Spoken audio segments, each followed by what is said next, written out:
Hello friends, welcome to प्नेशिया tutor. आज हम इस वीडियो में बात करेंगे कि Ukrainians has filed case against Russians in International Court of Justice. अब ये इंटरनेशनल कोर्ट ऑफ जस्टिस क्या है? क्या प्रेसिडेंट व्लादिमीर पुतिन गिरफ्तार होने वाले हैं? कौन गिरफ्तार करेगा? और ये इंटरनेशनल कोर्ट ऑफ जस्टिस है क्या? अगर आप इस पूरे मामले को जानना चाहते हैं तो एंड तक इस वीडियो को देखें। आगे बढ़ने से पहले अगर आप हमारे चैनल पर न्यू हैं तो प्लीज सब्सक्राइब कर लें। ये इंटरनेशनल कोर्ट ऑफ जस्टिस क्या है? इसको किसने बनाया? और क्या कोई और कोर्ट भी है? हां जी, एक और कोर्ट है, इंटरनेशनल क्रिमिनल कोर्ट। इन दोनों कोर्ट्स में क्या फर्क है? एक तरफ है इंटरनेशनल कोर्ट ऑफ जस्टिस और एक तरफ है इंटरनेशनल क्रिमिनल कोर्ट। इन दोनों कोर्ट में क्या फर्क है? क्या ये दोनों यूनाइटेड नेशन की ब्रांचेस हैं? इस पूरे मामले को डिस्कस करते हैं। रशियंस ने इन्वेजन से पहले यूक्रेनियंस के खिलाफ बहुत बड़ा जेनोसाइड का इल्जाम लगाया। उन्होंने कहा कि यूक्रेनियंस जो दोनेत्स्क और लुहांस्क रीजन, जिसे अभी रशिया ने रिसेंटली इंडिपेंडेंट डिक्लेयर किया है, यहां पर वॉर क्राइम कमिट किया है यूक्रेनियंस ने, जेनोसाइड किया है यूक्रेनियंस ने। हालांकि यूक्रेनियंस ने इंटरनेशनल कोर्ट ऑफ जस्टिस में इस बात को रिप्यूडिएट किया कि यूक्रेनियंस ने ऐसा कोई वॉर क्राइम नहीं किया, रशिया जो है फॉल्स प्रोपेगेंडा फैला रहा है। हालांकि यूक्रेनियन से उल्टा रशियंस के खिलाफ जेनोसाइड का इल्जाम लगाया है, वॉर क्राइम का इल्जाम लगाया है। अब यह मामले की सुनवाई इंटरनेशनल कोर्ट ऑफ जस्टिस में चल रही है, लेकिन इस सुनवाई के समय आप देखो रशियन साइड से कोई नहीं आया। यूक्रेनियंस कहते कि देखो जी ये तो आए नहीं, ये तो they are waging war against Ukrainians. हालांकि जो इंटरनेशनल कोर्ट ऑफ जस्टिस, इसके प्रेसिडेंट ने भी इस बात को कहा कि रशियंस दो दे आर P5 मेंबर, और उनके एब्सेंस से पता चलता है कि वो रूल ऑफ लॉ को नहीं मानते। इतनी बड़ी बात जो chief justice of international Court of justice ने कही। हालांकि सुनवाई चल रही है, मगर अब क्या? रशियंस ने तो बॉयकॉट कर लिया, लेकिन क्या ये यूनिलैटरली फैसला सुना सकते हैं? और इनके फैसले को कैसे लागू किया जाएगा, ये भी डिस्कस करते हैं। आगे बढ़ने से पहले हम इसी बात पे बात कर लेते हैं कि इंटरनेशनल कोर्ट ऑफ जस्टिस है क्या। इंटरनेशनल कोर्ट ऑफ जस्टिस जो है एक यूनाइटेड नेशन की स्पेशलाइज्ड बॉडी है, जिसका हेडक्वार्टर न्यूयॉर्क में नहीं है। यानी कि यही बॉडी है जिसका हेडक्वार्टर न्यूयॉर्क में नहीं है, द हेग नीदरलैंड में है। इसमें 15 जज होते हैं, और जो 15 जज हैं ये अलग अलग रीजन्स को रिप्रेजेंट करते हैं। जैसे 3 फ्रॉम अफ्रीका आते हैं, 2 from Latin America, 3 from Asia, 5 from western Europe and 2 from eastern Europe. यहां के रिप्रेजेंटेटिव इस कोर्ट में होते हैं। अब सवाल आता है कि इस कोर्ट को कैसे बनाया गया? इस कोर्ट को यूएन चार्टर आर्टिकल नंबर 33 में इसको पावर दी गई है कि मेंबर जो स्टेट है, यानी कि 193 जो मेंबर्स हैं यूनाइटेड नेशन के, वो इसके मेंबर होंगे, और उनमें कोई झगड़ा है, कोई सॉवरेनिटी का झगड़ा है, कोई ट्रीटी का झगड़ा है, कोई ट्रेड का डिस्प्यूट है, वो इसको सुलझाएगा। और इसका एक और काम है एडवाइजरी जुरिडिक्शन। अगर यूनाइटेड नेशन सिक्योरिटी काउंसिल इससे कोई एडवाइस मांगे तो ये एडवाइस देंगे। अब सवाल आता है कि ये जो 15 जज हैं ये इलेक्ट कैसे होते हैं? अब देखोगे कि जो इंटरनेशनल कोर्ट ऑफ जस्टिस है, इसके जो 15 जज हैं, इन्हें यूनाइटेड नेशन जनरल असेंबली, जिसमें 193 मेंबर्स बैठते हैं, और यूनाइटेड नेशन सिक्योरिटी काउंसिल, जिसके 15 मेंबर्स हैं, ये इन दोनों हाउसेस में से मेजॉरिटी वोट उस जज को अगर वोट डाले तब वो इंटरनेशनल कोर्ट ऑफ जस्टिस का जज बनता है। जैसे कि इंडियंस भी एक जस्टिस दलवीर भंडारी हैं, वो अभी इंटरनेशनल कोर्ट ऑफ जस्टिस के मेंबर हैं। आगे बढ़ते हैं कि ये जो वोट पड़ते हैं ये न्यूयॉर्क में पड़ते हैं। हालांकि जो इंटरनेशनल कोर्ट ऑफ जस्टिस का जो हेडक्वार्टर है नीदरलैंड में है, द हेग में है, न्यूयॉर्क में नहीं है। This is the only branch of UNO जिसका हेडक्वार्टर जो है न्यूयॉर्क में नहीं है, बल्कि सभी बॉडी जैसे general assembly, security council, economic and social council, trusteeship council और सेक्रेटेरिएट, इन सब का ऑफिस न्यूयॉर्क में है। सिर्फ एक इंटरनेशनल कोर्ट ऑफ जस्टिस का ऑफिस न्यूयॉर्क में नहीं होकर बल्कि नीदरलैंड में है, द हेग में है, पीस शहर में है।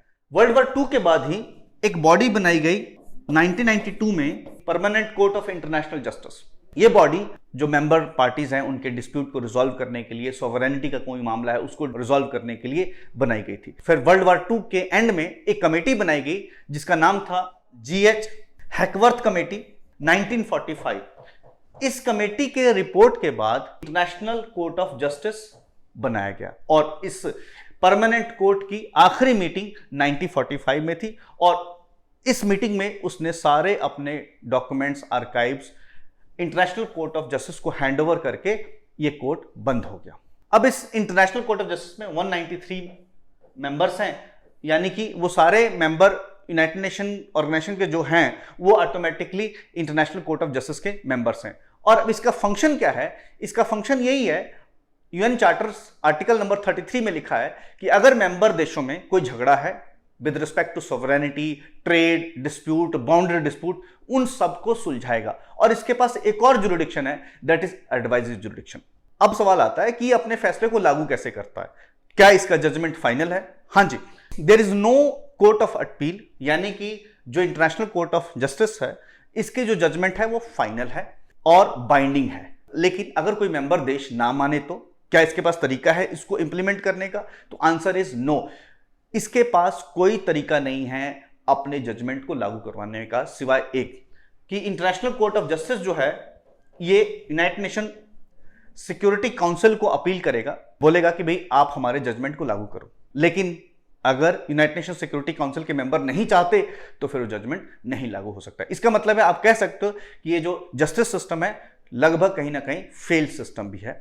अब बात करते हैं कि जब 1946 में ये बॉडी बन गई थी तो पहले जज कौन थे? तो इसके पहले चीफ जस्टिस थे जोस गुस्तावो गुएरो, जो कि एल सल्वाडोर से बिलोंग करते थे। और पहला जो केस लगा वो इंग्लैंड ने ही लेके आया, और वो कॉर्फू पैसेज में जो जेनोसाइड हुआ था उसके खिलाफ ये केस आया था।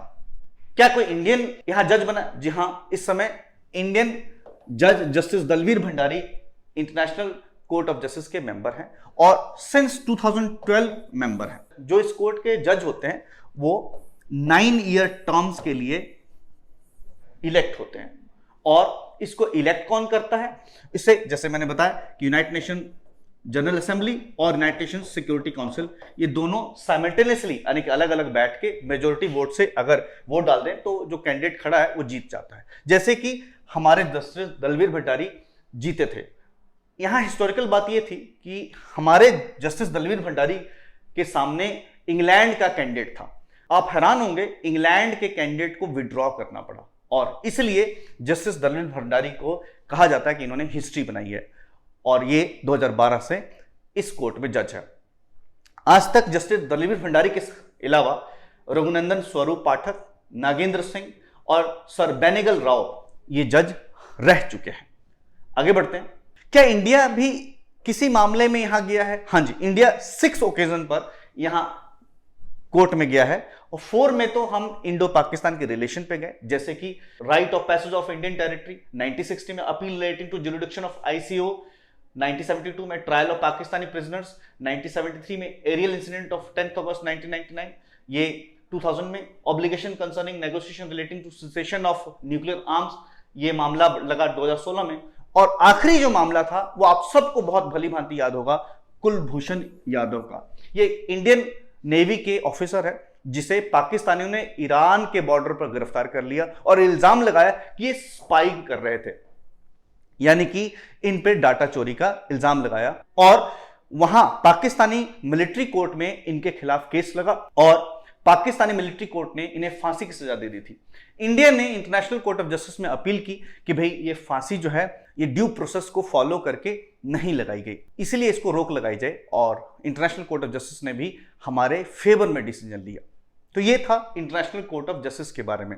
अब बात करते हैं कि इंटरनेशनल क्रिमिनल कोर्ट क्या है। इंटरनेशनल क्रिमिनल कोर्ट है, ये 2002 में रोम स्टैट्यूट को साइन करने पर बना था, और इसमें 123 मेंबर्स हैं, यानी कि इसमें यूएनओ के मेंबर्स नहीं हैं, बल्कि इंडिविजुअल कंट्री जो रोम स्टैट्यूट को साइन करता है वो इसका मेंबर बना है। इंडिया इसका मेंबर नहीं है, और इंटरनेशनल क्रिमिनल कोर्ट का भी हेडक्वार्टर जो है वो हेग में ही है, द नीदरलैंड में ही है, और ये वॉर क्राइम, जेनोसाइड और किसी भी तरह के इंडिविजुअल एग्रेशन को रिप्रेजेंट करता है। उधर इंटरनेशनल कोर्ट ऑफ जस्टिस जो है वॉर क्राइम को नहीं देखता, बल्कि ये क्रिमिनल कोर्ट है इंडिविजुअल ने अगर वॉर क्राइम कमिट किया, जेनोसाइड किया, उसको देखता है। अगर आप कंपैरिजन करो इन दोनों बॉडीज में तो आप देखो इंटरनेशनल जो कोर्ट ऑफ जस्टिस है वो 1946 में बना था, और इधर इंटरनेशनल क्रिमिनल कोर्ट जो है 2002 में बना था।